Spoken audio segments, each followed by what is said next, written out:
A pleasure to meet all at last. And, well, I guess a couple of things I could note right off the bat is that a microphone attachment is present on my new camera, so I'm more than happy to have that, alongside a nice new set of batteries and a charging station. So I suppose you could say I have all the necessary resources.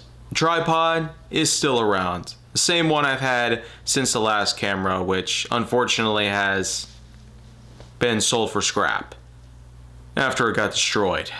So, bottom line is that after everything's said and done, I now have a camera along with some accessories. But for current business at hand, what I'd like to discuss are two more games for this instance. And well, one of them is another certain Sega title that was first prevalent in arcades and has made its appearance since then on a Genesis. As far back as 1990, ESWAT, City Under Siege, or just simply known as Cyber Police ESWAT. This is the kind of game that you could say was meant to cash in on the massive success of the RoboCop films. Although I do sense some connection to that of the Terminator films just as well. And it's easy to understand why, because first off, you have mostly the RoboCop elements in which that there's a certain officer that you play as, and while the game itself mainly acts as the classic side-scroller with shooting elements and some platformers, most people would actually think of it as a Shinobi ripoff because it does bear a lot of similar characteristics, not just by gameplay, but also by story.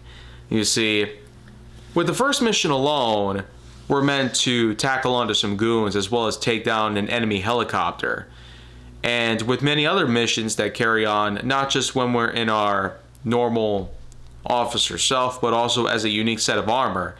So while I did say that there are some connections to RoboCop or Terminator, because you are obliterating anything in your path, and probably terminating would be the better terminology on that part. But the RoboCop films centered around a cop who got badly injured and possibly dead, but was then resurrected thanks to him being combined with the power of technology from Omni Consumer Products to create a unique cyborg, a large set of armor with the characteristics of a person.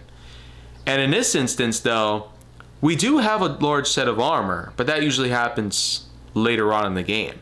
It's not like we actually get that as a special power-up. No, man, there are some missions that do allow for us to be out of armor and some that are within armor. And when we're in this armor, usually within level 4, that's where things do start to get rather serious. You know, we do have a few missions that circumnavigate the officer getting around, taking down goons, navigating certain paths, going through an entire prison, and eventually by the time he gets suited up in this armor, it's about destroying things. So going back to what I was mentioning, terminating things, well, here we have a similar thing going on.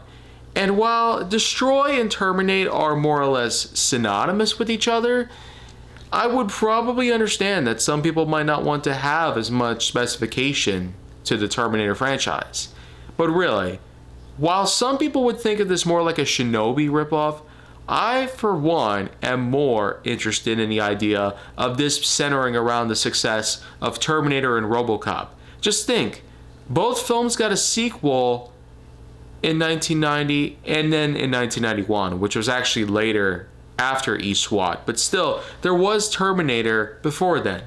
And 2 RoboCop films had come out by the time this game came out just as well. So, not much you can pretty much take away from this whole thing other than that. So, with all the connections set in place, a unique Sega title with lots of shoot 'em up action and lots of platforming just as well. It's that classic old tradition that some people surprisingly get into more often than not. It's just strange.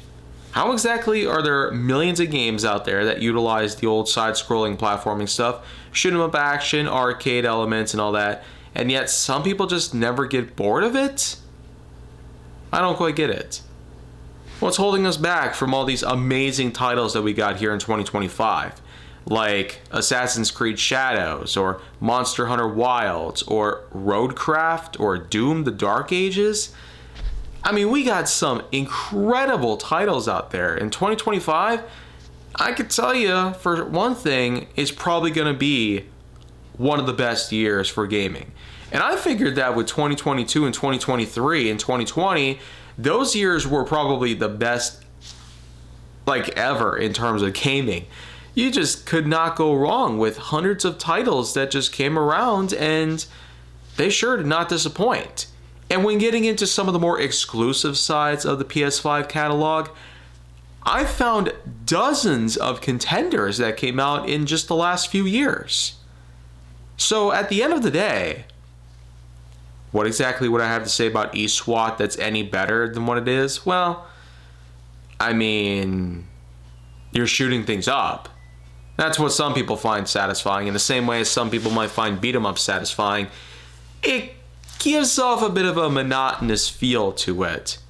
But let's be real here. ESWAT is a well-known classic. Even after 35 long years, some people are known to go back to it. And even if you're just looking at a walkthrough, you could still get the old vibes that you might get from back in the day. And just think, I breezed through a Sega Genesis Classics title that came out over 10 years ago on the PS4, but still, it had like 50 titles on the Genesis, all licensed out so that Sony could implement it on modern consoles. And even today, I'm willing to put it all together that some people might have a special connection to this game, as with many other Genesis classics. And I have talked a lot about Sega Genesis, but I'm sure that there will be plenty more out there for me to discuss later on. And I'm sure that if I start up another season of video games that are totally awesome, well, we'll just have to see how that plays out here. For my final scoring of ESWAT, we'll just put it at, I'd say, a good 7.3 out of 10.1. I didn't quite make it that far into the game, because it did get a tad bit hard for me to comprehend, especially with how confusing the maze-like navigation is when it comes to the second level. I mean, you're going through a prison complex, and it's rather difficult to say the least. So, bottom line is that ESWAT served its purpose back then, but today, with all the kind of games that involve a lot of shooting and all that law enforcement stuff, there's probably much bigger contenders. Even the more recent RoboCop Rogue City is getting a DLC later this year. Yeah, crazy as it might sound.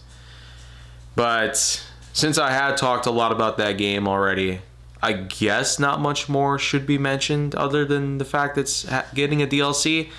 Anyways, though, this will be my second to last entry for video games that are totally awesome, because I will eventually need to get to work on the next season of films I should have talked about years ago. But tomorrow, I will have one more piece. So stick around for that.